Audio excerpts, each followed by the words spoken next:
A decision that's more than likely to stir controversy. But joining me in the studio now is Shani Nachshoni, our I-24 News correspondent. Good evening, Shani. Good evening, Ayman. Shani, just a few days ago, we discussed the Oscars So White movement, and today you're here to tell us there are new arrivals to this movement. So, before we're going to talk about the African American that joined the protest, I just want to mention George Clooney, who gave an exclusive interview to Variety, and he said that Hollywood is marching backwards instead of forwards. And 10 years ago, things looked better for minorities, for women, for African Americans, for Hispanic people.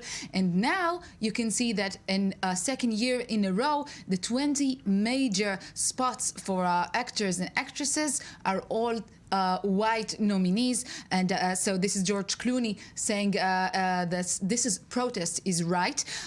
Plus, director Spike Lee, he's saying that he's not going to come to the ceremony, but on Good Morning America, he said, I never said the word boycott, so I'm not boycotting the ceremony. I'm going to a game to see the Knicks game, if I'm not mistaken.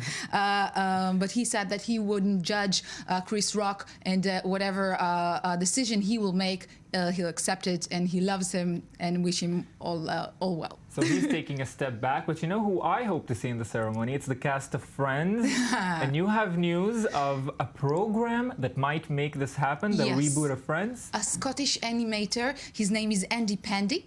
That's his name on Twitter, actually.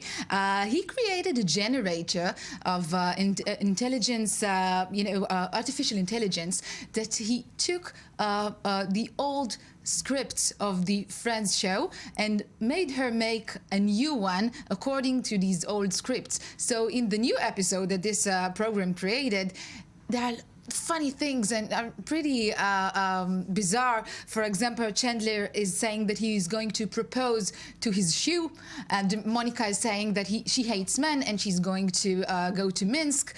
And he published those scripts on Twitter. It's very funny. If you want to go and check, it's Andy Pandy on Twitter.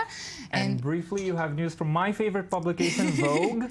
Yes, of course. So the Vogue cover shows us that Zoolander is approaching. The release of Zoolander is expected on February, and on the cover we already saw the world's most famous male model with Penelope Cruz. And I think there's only one thing that is appropriate to do for the end of this edition, and it's the blue steel look. Do you know how to? Of course. I just wonder why it took so long for him to get to Vogue. Shani Nachshoni, thank you very much for that tonight. Can I do the blue steel thing?